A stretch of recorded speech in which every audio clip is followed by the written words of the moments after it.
So hello everyone, this is Dhanraj और welcome back to this new video. And काफ़ी दिनों बाद मैं वीडियो बना रहा हूँ यार, क्योंकि थोड़ा टाइम वगैरह का काम वगैरह ज़्यादा हो गया था। एंड बहुत सारी चीज़ें हो जाती है जिसको मैं शॉर्ट्स वगैरह में बना के डाल दिया था। तो बिग अपडेट आई है सीजी वेपम की तरफ से। आप सभी को पता होगा, आपके सभी स्टूडेंट को पता होगा कि सीजी वेपम ने सीजीपीटी का रिजल्ट जो है रिलीज कर दिया है। तो सभी स्टूडेंट्स को जिन्होंने सीजीपीटी का एग्ज़ाम दिया था और अच्छे मार्क्स आए हैं, सभी को अपनी रैंक पता चल गई होगी, सभी को अपनी मार्क्स पता चल चुके होंगे। ठीक है, सभी लोग दिमाग में क्या क्या चल रहा होगा मुझे पता है, मैंने भी फेस किया है। ठीक है, शांत हो जाओ, मैं हूँ, मैं सब संभालूंगा आप लोग। ठीक है, जो भी आपके मार्क्स बन रहे हैं, जो भी आपकी रैंक बन रही है, कमेंट करो। ठीक है, अपना भाई समझो मुझे। जितना हो सकता है उतना गाइड करने की कोशिश करूंगा, जितना मैं कर सकता हूँ उतना करने की कोशिश करूंगा यार। ठीक है, सभी को कॉन्ग्रेचुलेशंस, जितने भी लड़के हैं लड़कियां हैं, सभी भाई बहन हैं, सभी को कॉन्ग्रेचुलेशंस। कमेंट करो अपने मार्क्स और अपनी रैंक्स। ठीक है, पहली बात हो गई।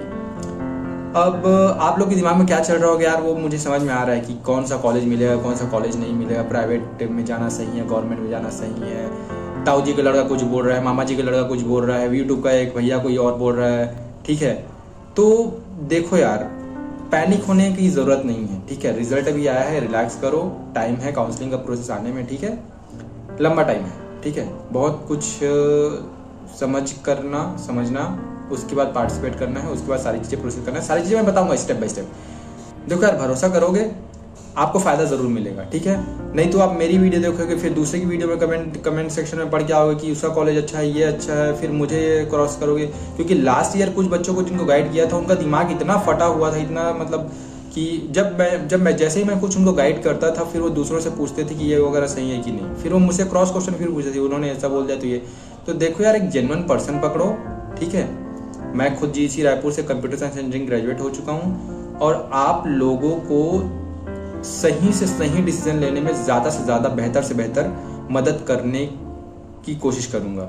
ठीक है, सो देखो यार, सीजीपीटी का एग्ज़ाम जो होता है एक ऐसा एग्ज़ाम होता है जो कि जितने भी स्टूडेंट होते हैं ना, जेई का एग्ज़ाम दे चुके रहते हैं, उसके बाद सीजीपीटी का एग्ज़ाम देते हैं। क्योंकि सभी को पता है कि यार सभी को अच्छा कॉलेज चाहिए, सभी को जेई देना है, सभी को आईआईटी में जाना रहता है, अच्छे कॉलेज में पहुंचना रहता है। लेकिन बैकअप ऑप्शन के लिए भी कई लोग सीजीपीटी का एग्ज़ाम भरे रहते हैं, कई लोग आईआईटी जेई का एग्ज़ाम टफ है, जो क्लियर कर पाना मुश्किल है, इसलिए सोचते हैं कि स्टेट गवर्नमेंट कॉलेज की या स्टेट कॉलेज की टॉप कॉलेज में एडमिशन मिल जाए तो भी बढ़िया है, ऐसा सोचे सीजीपीटी का फॉर्म भर रहते हैं, जो कि सही है, विच इज़ गुड। अब क्या करना है आगे, परेशान होने की ज़रूरत नहीं है। जो भी आपका रैंक है, जो भी आपका मार्क्स बना है, कमेंट करो और दिमाग में जितनी भी चीज़ें चल रही है ना, लिखो यार। ठीक है, नोट डाउन करो, लिखने से चीज़ें खुलती हैं।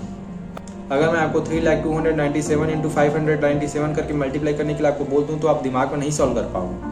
लिखोगे तो चीज़ें आसान हो जाती है। जो भी डाउट्स रहते हैं, सारे डाउट्स को नोट डाउन करो, एक पेज में, एक डायरी में, आपकी कॉपी में, जो भी हो सके। ठीक है, जितना आप पूछना चाह रहे हो मेरे को, जितना आपको मतलब नेक्टर निकाल के दूंगा आपको, समझ में आ रहा है? एक पेज, 2 पेज, जितने भी सवाल हो सकते हैं, ये है वो है, जितना भी आपका दिमाग में चल रहा होगा, सारी चीज़ों को नोट डाउन करो और मुझे पर्सनली इंस्टाग्राम में डीएम करो। ठीक है, उसके बाद आपकी क्वेरीज धीरे धीरे सॉल्व होना शुरू होंगी, जिससे आपका दिमाग खुलना शुरू होगा कि हाँ, जो कि मैं लेना चाह रही हूँ, जिस फील्ड में आगे बढ़ना चाह रही हूँ या चाह रहा हूँ, क्या उसमें मुझे कोई भी ऐसा मतलब कोई भी ऐसा डाउट है, कोई भी ऐसा शंका है जो कि मुझे क्लियर नहीं है दिमाग में। और काउंसलिंग का प्रोसेस स्टार्ट होने के पहले ही वो सारी चीज़ें आप क्लियर कर लिए रहना। ये हो गई थी बात। देखो, मेजर क्वेश्चन स्टूडेंट के ये होते हैं कि देखो यार, स्टूडेंट के टाइप से अगर बात करूँ तो लगभग 2-3 टाइप के स्टूडेंट मान सकता हूँ मैं। एक तो काफ़ी रिच फैमिली से आता है, ठीक, घर में ऑडी है, मर्सिडीज है, थार है, ये सब ठीक है।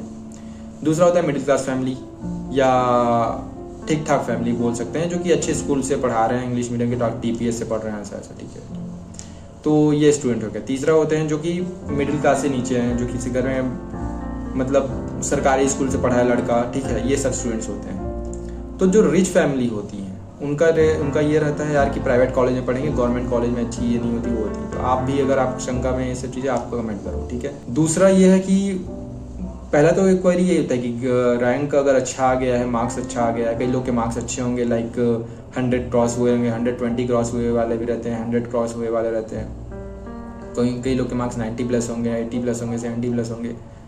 60+ भी होंगे, सही है। जो भी मार्क्स आए हैं कमेंट करो, सारी चीज़ें मैं आपको रिप्लाई करूँगा। अगला चीज़ ये है कि फ्यूचर ओरिएंटेड डिसीजन लेना, क्योंकि ये क्या होता है, करियर का एक बहुत ही बड़ा मेजर स्टेप होता है आपकी कॉलेज लाइफ में जिसमें आप एंटर करने वाले हो। इंजीनियरिंग लाइफ चूज़ करना, बहुत सारी चीज़ें होती हैं भाई। आप पढ़ने के लिए आते हो, कई लोग आगे रिसर्च में जाने के लिए आते हैं, कई लोग as a backup option choose करने के लिए आते हैं। तो हर लोगों के, हर स्टूडेंट के पर्सपेक्टिव से इंजीनियरिंग का जो फील्ड है अलग अलग है। आपका क्या पर्सपेक्टिव है, किस चीज़ के लिए आ रहे हो, उसको आप पहले क्लियर कर लो। मैं बोला ना कि नोट डाउन कर लो पेपर में, उसके बाद सॉल्व करते चलेंगे अपन, एक एक डाउट को क्लियर करते चलेंगे। तो ये सारी चीज़ें जैसे ही आपके सॉल्व होना शुरू होती जाएगी, आपका दिमाग खुलना शुरू होगा। और अगले स्टूडेंट जो होते हैं, जो कि मिडिल क्लास से भी नीचे होते हैं, उनका तो ये रहता है कि यार बंदा गांव से बाहर निकले, कुछ दुनियादारी देखे समझे, ताकि उसका दिमाग कुछ खुले, नई नई अपॉर्चुनिटीज़ को गेन करे। तो आपका एक अलग पर्सपेक्टिव हो सकता है। सभी के पर्सपेक्टिव के हिसाब से इंजीनियरिंग का अलग अलग मीनिंग होता है, अलग अलग नज़रिया होता है, और ज़रूरी नहीं कि सभी का नज़रिया सेम हो और दूसरे के नज़रिए से कोई चीज़ों को देखकर फैसला लिया जाए। आपके पर्सपेक्टिव से, आपके नज़रिए से क्या चीज़ चाह रहे हो आप इंजीनियरिंग में एंटर करने के बाद, उसको पहले क्लियर कर लीजिए। उसके बाद हम आगे प्रोसेस को फॉलो करते चलेंगे, क्योंकि कई लोग आने के बाद भी ड्रॉप आउट कर देते हैं। मेरे कुछ दोस्त हैं जिनकी कहानी आप चाहोगे तो मैं शेयर कर सकता हूँ, ठीक है। मेरा फर्स्ट ईयर में एक दोस्त था जो कि ड्रॉप आउट कर दिया था, और वो अभी काफ़ी अच्छे पोजीशन में है। कई लोग मुझे कमेंट कर रहे हैं कि भैया, एक लड़का मुझे कमेंट कर रहा था कि तू क्या कर रहा है, तू भी तो CSE से ग्रेजुएट हो चुका है, गवर्नमेंट इंजीनियरिंग कॉलेज से। तो देखो यार, ये मेरी चीज़ें अलग चीज़ें हैं। अगर आप जानना चाह रहे हो तो कमेंट कर देना मेरे बारे में, अब मैं क्या कर रहा हूँ क्या नहीं कर रहा हूँ, ठीक है। क्योंकि अभी आपको अपने बारे में सोचना ज़्यादा इंपॉर्टेंट है मेरे भाई। आप अपने बारे में सोचिए, आपकी क्वेरीज को क्लियर कीजिए, आपके डाउट्स को क्लियर कीजिए, और एक नेक्स्ट स्टेप जो अच्छे से करियर में आप लेना चाह रहे हैं, उसका रास्ता कोई दिक्कत ना हो, ऐसा माइंडसेट बना के चलिए, ठीक है। बाकी ये क्या कर रहा है, वो क्या कर रहा है, सामने वाला क्या कर रहा है, हाँ, उसके हिसाब से मैं अपने डिसीजन लूँगा, ऐसा मत सोचना। एक चीज़ और इसमें ऐड करना चाहूँगा यार, क्योंकि देखो यार, ट्रस्ट उस पर करो, ठीक है, जो कि उस चीज़ों से होकर गुजरा हुआ है। अगर आप गवर्नमेंट कॉलेज जाना चाह रहे हो तो गवर्नमेंट कॉलेज के स्टूडेंट जो हैं उनसे अपनी क्वेरी सॉल्व कराओ। देखो, मैं गवर्नमेंट कॉलेज से पढ़ा हूँ। आपको जिस भी गवर्नमेंट कॉलेज में एंट्री लेनी है, वैसे तो अभी देखा जाए तो GC Raipur, GC Bilaspur, GC Jagdalpur, जो कि CGIT बन चुका है, आगे चल के हमारा GC रायपुर भी CGIT बनने वाला है, और CGIT के नाम से और भी बहुत सारे कॉलेजेस खुल चुके हैं जो कि पुराने समय में पॉलिटेक्निक के कॉलेज थे, ठीक है। तो CGIT अभी तो मैं बोलूँगा ही नहीं भाई कि आप ज्वाइन करो, जो कि नया CGIT बने हैं, लाइक रायगढ़ का, अंबिकापुर का, ये कवर्धा, आई डोंट नो का कितने सारे बन चुके हैं। सब बकचोद हैं, सब मतलब सब बेवकूफ़ मतलब वो डेवलप नहीं है यार अभी उतनी अच्छे से डेवलप नहीं है, ठीक है। अगर आपको घर का पास है तो जाऊंगा तो ज़्यादा बेटर रहेगा, ऐसा सोचोगे, it is totally wrong decision for you.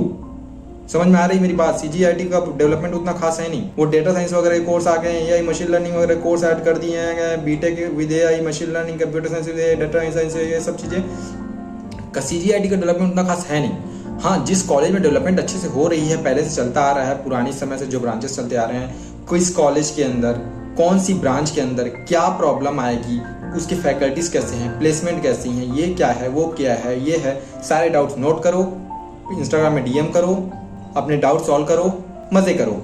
इससे ज़्यादा और क्या बोल सकता हूँ मैं। प्राइवेट कॉलेज जो एम कर रहा होगा तो मेरे भाई आपके डाउट्स मैं ज़रूर सॉल्व कर दूंगा, ठीक है। अगर आप अमीर आदमी हो, नहीं आना चाह रहे हो, जेब में बहुत ज़्यादा पैसा है, ठीक है, आपके डाउट्स ही सॉल्व करूंगा। ट्रस्ट इशू अगर हो आपका मेरे ऊपर, अगर आपका मेरे ऊपर ट्रस्ट इशू है तो मैं मुंह पर बोलता हूँ भाई, मैसेज ही मत करना, कमेंट मत करना, इंस्टाग्राम में DM मत करना। ट्रस्ट इशू वाली चीज़ें जो होती हैं मुझे ही बेकार लगती है। अगर आपको ट्रस्ट है, अगर आपको लग रहा है कि मैं चीज़ों को आपको सॉल्व कर सकता हूँ, आप मेरे पुराने वीडियोस जाके देख सकते हो, क्योंकि कई लोगों की मैंने काउंसलिंग के टाइम पर भी मदद की है, वो भी कॉलेज के अंदर जाकर, ठीक है। पुराने वीडियोस देख सकते हो। इससे ज़्यादा मैं क्या बोलूँगा। तो ये था यार इस वीडियो के बारे में। अगर कुछ रह गया होगा जिसको मैंने नहीं कर पाया होगा तो आप मुझे ज़रूर बताओ। And thank you so much for watching this video. And सभी के सभी स्टूडेंट्स नोट डाउन करो मैं जो बोला हूँ उसको, ठीक है। नोट डाउन करो, जितने भी क्वारीज है, कमेंट्स, जिन रैंक वगैरह जो भी है, सबको कमेंट करो, नोट डाउन करो पेपर में, और इंस्टाग्राम में पर्सनली DM करके पूछो कि आपको एक्चुअल में क्या है, आपके दिमाग में क्या अटका हुआ है। समझ रहे हो? मिलते हैं नेक्स्ट वीडियो में। Thank you so much.